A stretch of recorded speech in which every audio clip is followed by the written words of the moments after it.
Hello,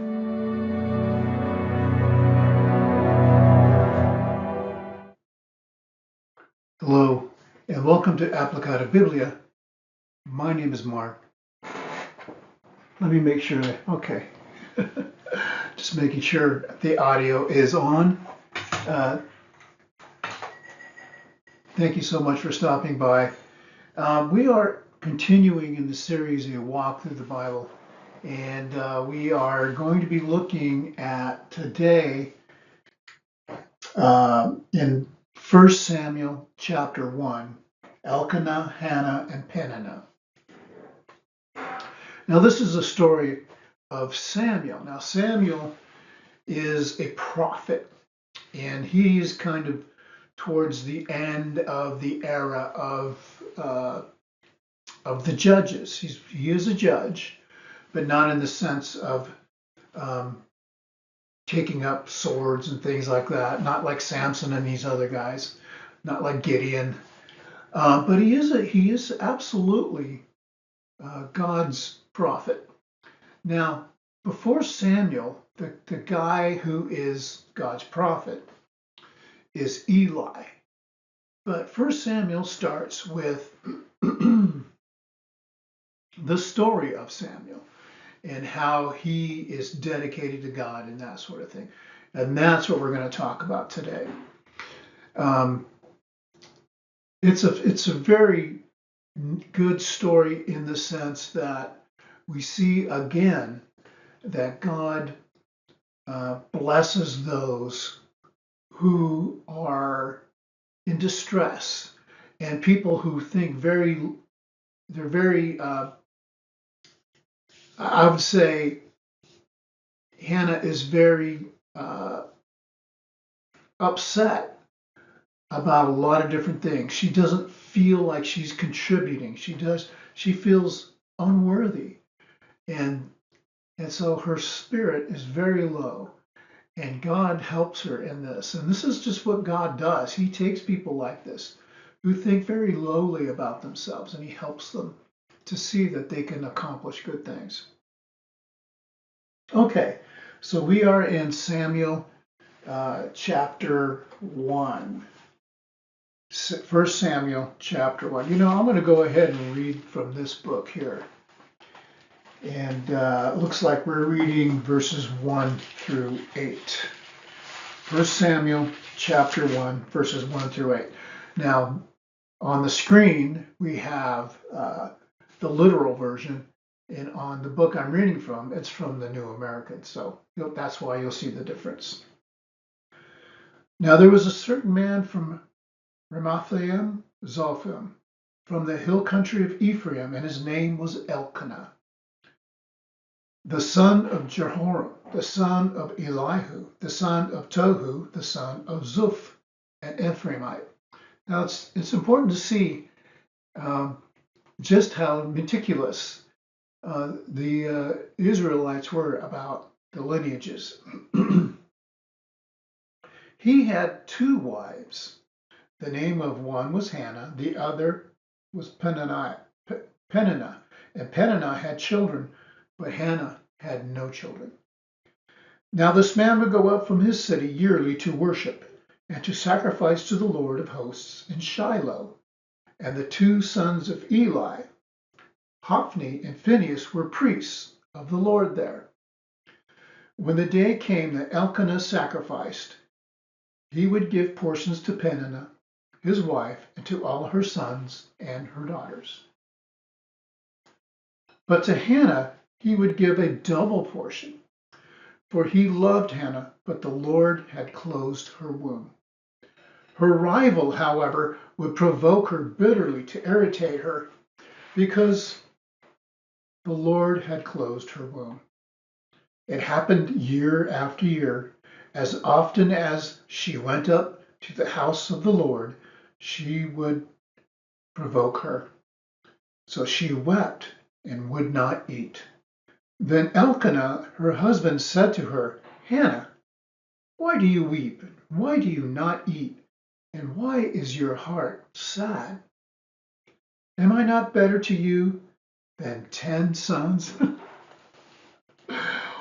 Okay. Well, he's trying to help. Elkanah loves his wife. This is his preferred wife. He has two, and he's just trying to make her feel better. That's husbands. They say things, and as dumb as we are, um, we try to help anyway, right?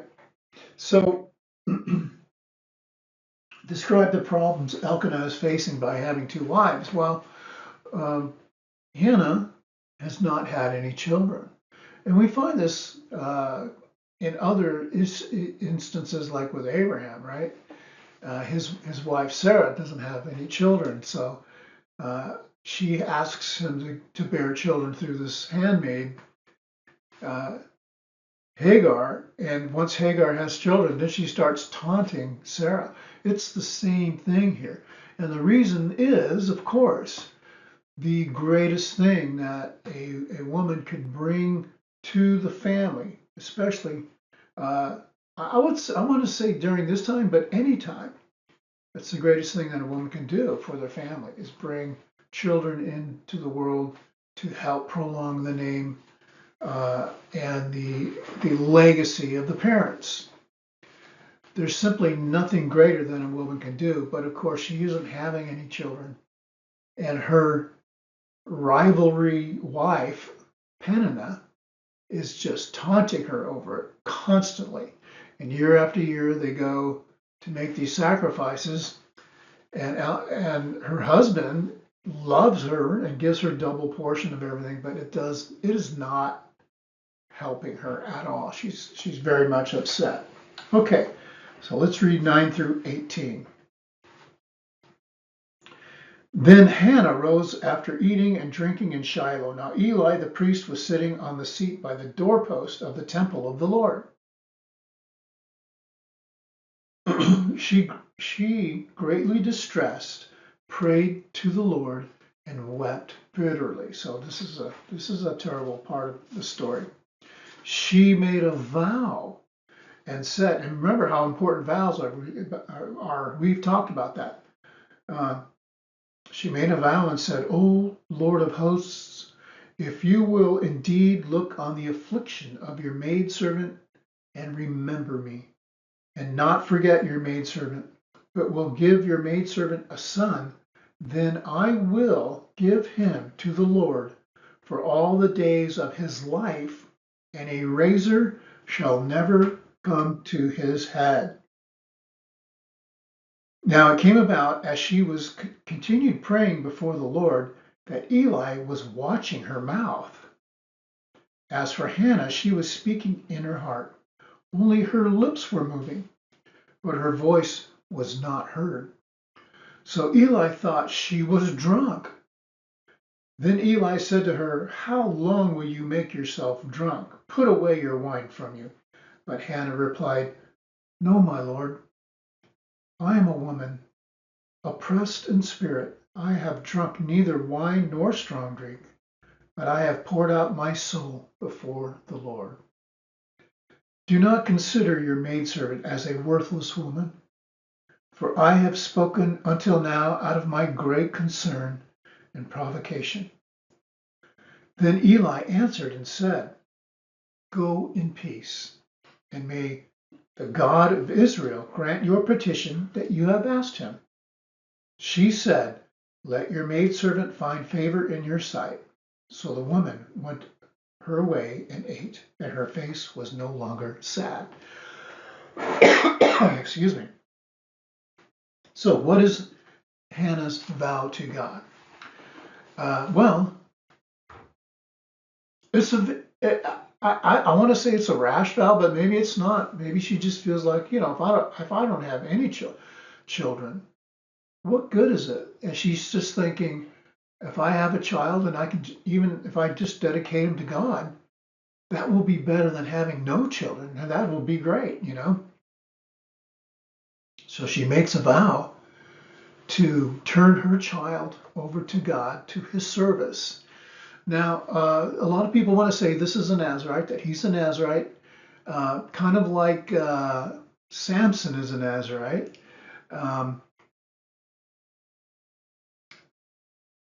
But again, and this is the Nazarite vow only in the sense that this person is going to be dedicated to the service of God continually.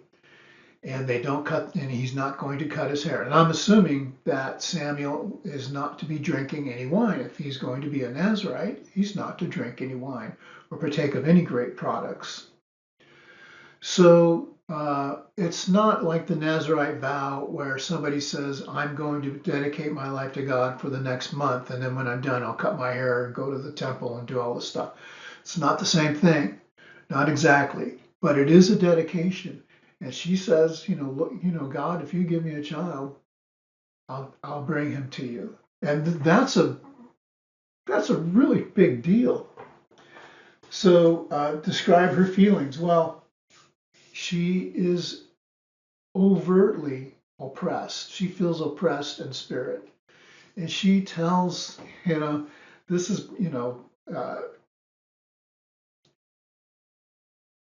Eli seeing her, and he thinks she's drunk, and she's going, "No, I'm not drunk. I'm just really sad."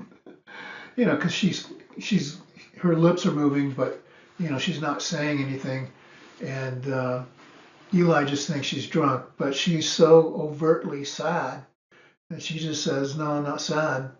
I'm just, I'm not drunk. I'm just very sad." And I've asked God for something, and He says, "Well, God will grant this to you." Essentially, so once He tells her that, her attitude changes. She does, right? She changes her attitude when she's told, "May God grant you what you've asked for." That's a big deal for her. So we see some faith in action. Now, the last story we talked about, which was about Ruth, right? Now, Ruth actually happens, most people think Ruth probably happens after this story, but it's in the scriptures, it's listed just before it, so we just used that before it. But here we have instances of people who have great faith. And a lot of times we see it's in these women. That is a big clue to who God is. God is no respecter of persons. If you're a woman, God is looking for you to have faith, and you can expect that God will do things through you. Men don't have a corner on it. Now, a lot of times, what we have are men going up and doing the preaching and that sort of thing. And there's a reason for that when you get to the New Testament, you see why. But women are very much a part of God's plan. Okay, let's read 19 through 28. Then they rose early in the morning and worshipped before the Lord and returned again to their house in Ramah. And Elkanah had relations with Hannah his wife, and the Lord remembered her. And it came about in due time after Hannah had conceived that she gave birth to a son, and she named him Samuel, saying, "Because I have asked him of the Lord." Then the man Elkanah went up with all his household to offer to the Lord the yearly sacrifice and pay his vow. But Hannah did not go up, for she said to her husband, "I will not go up until the child is weaned. Then I will bring him that he may appear before the Lord and stay there forever." Elkanah, her husband, said to her, "Do what seems best to you. Remain until you have weaned him.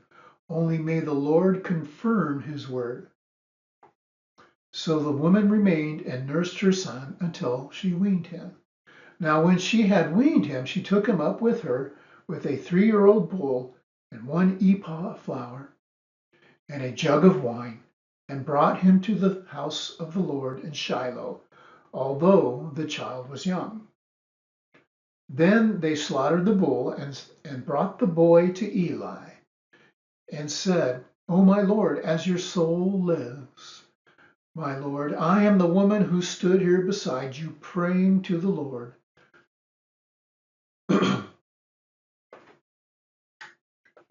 For this boy I prayed, and the Lord has given me my petition, which I asked him. So I have dedicated him to the Lord. As long as he lives, he is dedicated to the Lord, and he worshiped the Lord there. Okay, so that is obviously going to be a bittersweet moment for Hannah, although she is more than willing to fulfill her vow. And the good part about Samuel is he is a good prophet. He's not like Samson, who kind of disregards his Nazirite status and the fact that he's been dedicated to God. And he's not, Samuel's not this bully or anything like that. He just wants to please God. He is the mouthpiece of God, and he judges Israel very much righteously because God is leading him. Okay, so did Hannah keep her vow? Well, yeah, she did. She absolutely did. She weans the boy, so it could have been that he was, 4 years old or so, maybe 5. And she brings him up and turns him over to Eli to serve with Eli. Now, the story about Eli, that's another thing we're going to kind of get into a little bit. We're going to talk about his sons, but we'll talk about him as well in the next one. And then I ask my students, ask a mother why it would be difficult to do what Hannah did. Well, I don't think anybody has to wonder about that. That had to be a very difficult thing for her to bear up this child and give birth to him and then wean him or nurse him for those years and be with him and love him and then have to give him up. Why is it so important to Hannah to bear a child? And I already talked about that. That's just, that was important during the day. Now, unfortunately, we've kind of changed that paradigm about, having children. For some reason, we don't seem to put the same amount of importance on it as we have in the past. And but that doesn't mean it's not important. It is absolutely part of regenerating humankind that women can do. Men can't do it. They just can't. doesn't. I don't care what anybody says. You can try and do all kinds of goofy things surgically or whatever, but men are not given that gift by God that what women can do. So yeah, that's her purpose. That was her purpose then. And what value and purpose does God have in mind for us? Well, those are the kinds of things that we find through Jesus, right? And this is the Jesus part of the story. Is we realize through Jesus that this kind of story is exactly the thing that God has been looking for all through the Old Testament.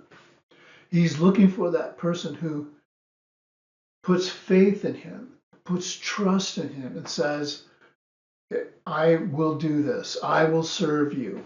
And this is what Hannah does. Elkanah, obviously, he's bringing sacrifices to God.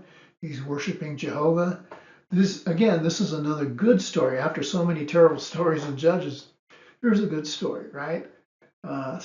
This woman is very much a godly woman.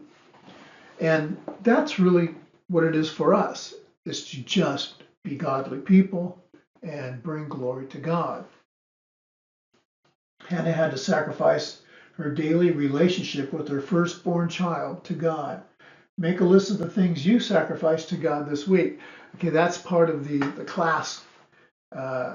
We do an exercise in there, and I ask people to write, what have you sacrificed? And a lot of times, like, I don't know, what does that even mean? What does that mean to sacrifice? And these are younger people that I'm working with typically. Just as a side note, Hannah does have more children. God continues to bless her. He blesses her with more children, with her husband, and so her stress is relieved, and she obviously cherishes her son Samuel. Every time she goes to make those sacrifices year by year, she brings him a new coat that he can wear. So this is something that she obviously cherishes very much. But the question about sacrifice, and the thing that we as Christians, I think, should understand is that, once we say that we're going to be a Christian, we kind of understand that we're walking away from a specific life. And maybe, if you grow up in the church, maybe you're not walking away from a sinful life. But if you grew up in the world, you know what that means. You're walking away from a sinful life. Your attitude changes about it. That's repentance. And then you're converted. That means you're doing things. Repentance just means you change your mind about things. And you give those things up. And that's not a sacrifice. That's because that makes your life better. But there are other things that will happen, more than likely. The New Testament scriptures tell us that there's a good chance that if you're a Christian, you're going to be persecuted. And for all intents and purposes, if you live in America, likely the persecution is just verbal abuse or whatever. And that's nothing compared to what the first century Christians had to go through. But sometimes you give up friendships because you see that a person disrespects the most basic world view and value that you have in your life, and that is God. And they'll make fun of you. Maybe a family member, it's like they want to disown you or something. These things really do happen all the time. And we talked a little bit about church and the importance of church in our last lesson. That's why the church is there. If you would imagine that first century church, a lot of those people were kicked out of their families. They lost their businesses, and all they had left was a church. And so that's why churches are important. Now, nowadays, it doesn't happen like that so much. But at the same time, churches are there for us to gather together and to encourage one another. That's a big part of why we go to church, to encourage one another and to simply refresh ourselves with each other. Okay, and then I ask my students to take an honest look at themselves and answer the question, how would you rate according to this list? That you sacrifice a lot, you sacrifice some, a little, nothing, or you don't sacrifice anything.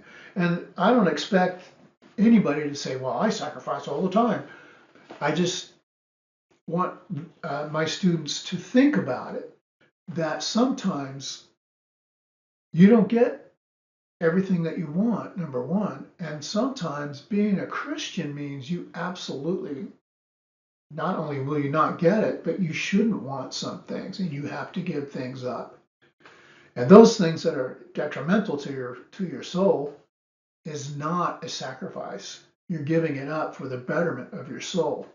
But all of these other things that can happen in your life, sometimes they're a sacrifice. You sacrifice your time and energies and all of these kinds of things.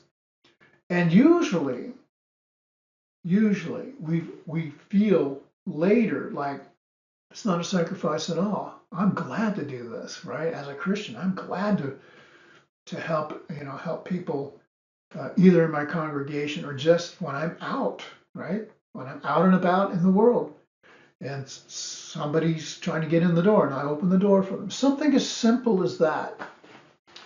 Okay,